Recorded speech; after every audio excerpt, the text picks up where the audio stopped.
kayo sa Davao kasi kung ako ang mamayor, mamamatay talaga kayo.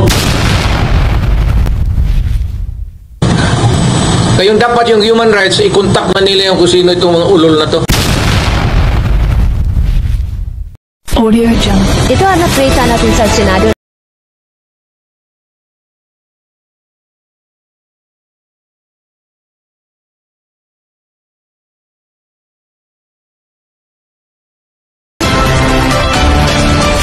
Po mga kabayan, nagbigay ng mga hango pagbanta si former President Rodrigo Roa Duterte nasa nakalat na mga balita na kinakampanya na hindi siya ibubuto ngayon na eleksyon. At tingnan nga, sabi nga, pag ako ay magiging mayor dito sa Davao, papatayin ko talaga kayo. So, subaybayan po natin at pakinggan po natin ang mga manghang na salita ni dating Pangulong Rodrigo Roa Duterte. Kayo sa Davao kasi kung ako ang mamayor, mamamatay talaga kayo. Kayong dapat yung human rights, i-contact na nila yung kung sino itong mga ulol na to. Ako, pag kayang police, military, mali o tama sila, pag maghingi sila ng tulong, tutulungan ko. I am talking as a lawyer. Kasi malapit ako sa military pati police. And I still believe until now that without yung binigay na suporta ng military pati police dito sa akin sa Davao, I could not have succeeded in transforming Davao to what it is now. A beautiful city. Dito din, patayan doon, patayan dito. Ngayon, nung na-mayor ako, nag-uusap kami lahat. Bakit man tayo ang mamatay? Di patayan mo silang lahat. Gobyerno ako eh. So yung mga NPA, they don't have no business asking me bakit ganun ang ano ko. Nasa gobyerno ako. Yung mga gangster dyan, mga sindikato na masakir, eh, putang ina, gobyerno ako. At kung tatakbo ako ng mayor, same. At this early, sabihin ko na, lumayo na kayo ngayon na. Kung may mga droga ka, maghanap ka na ng ibang lugar. Kalaki naman ng Pilipinas, si Amerika, Cebu, Manila, doon kayo. Huwag kayo sa Davao kasi kung ako ang mamayor, mamamatay talaga kayo. Yun ang sinabi ko noong mayor ako. Hindi sila naniniwala. Ay sabi, extrajudicial killing. Putang ina, wag na natin pag-usapan yung sinabi ko sa inyo, huwag gawin dito. Ayaw ko ng droga, ayaw ko ng kidnapping. Hayaan mo ang Davao na mag-bloom sa sarili niya. Na walang problema ang tao dito.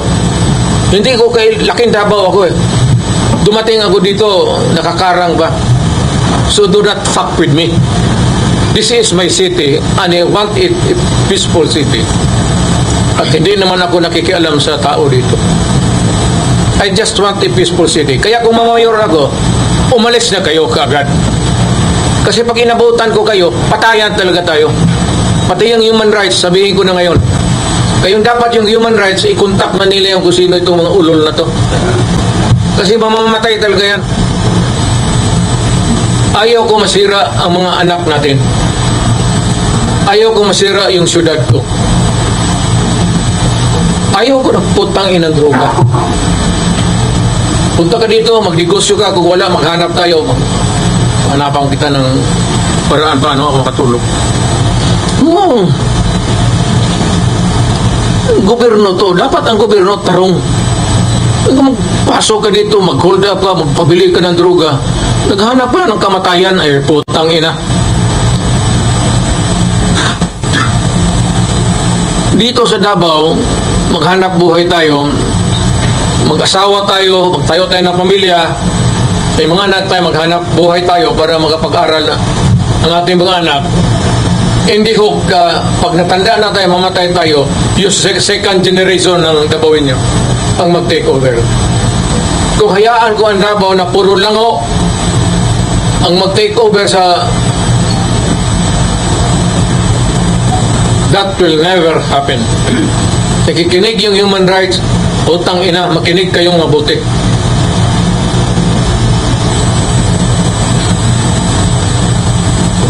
Just one word. Do not fuck it here. Basta ako mayor, hindi naman ako istrikto. Nakakamali yung traffic. Wala yan. Kung yung mag-druga, mag-hold up ka, mag-kidnap ka, do not expect na pag mag-enkwentro tayo, bubuhayin kita. Nag-warning na ako sa inyo. Kayong mga hold upper, tapos i-rape ninyo yung mga biktima ninyo, patpatayin ninyo, kukunin ninyo yung pera, do not expect na kung ako ang mamayor, mag-enkwentro tayo, bubuhayin ko kayo. Talagang papatayin ko kayo. Dapat makinig ang human rights dyan. Kaya dapat yung human rights magkampanya. Magkampanya sila todo. Huwag kayong bumuto kay Duterte.